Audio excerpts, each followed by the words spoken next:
Claro está, Jorge, que nuestro secretario general está desesperado porque su candidato no repuntó y ve que ya se le cayó el proceso de la candidatura de nuestro adversario.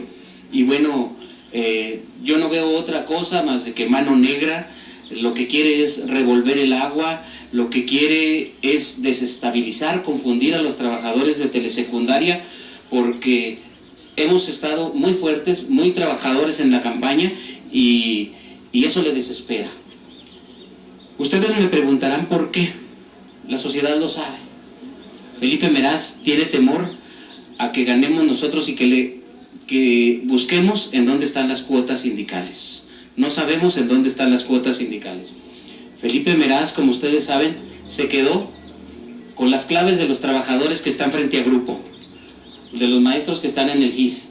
Se quedó con una clave de jefe de sector. Aprovechó al magisterio para hacerse diputado. Aprovechó la postura que tiene para violentar todos los estatutos y dejarle una clave de director técnico a su esposa. Meter a su hija a cobrar sin trabajar en telesecundaria. A su compadre Antonio Mendoza, meterlo como director técnico sin haber concursado esas plazas.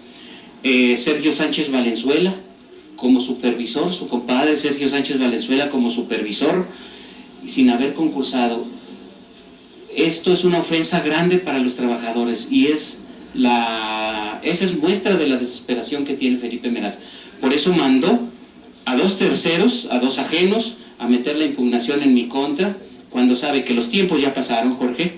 Fueron 48 horas. La impugnación se debe presentar a través de uno de los candidatos y ellos vinieron por su propia cuenta.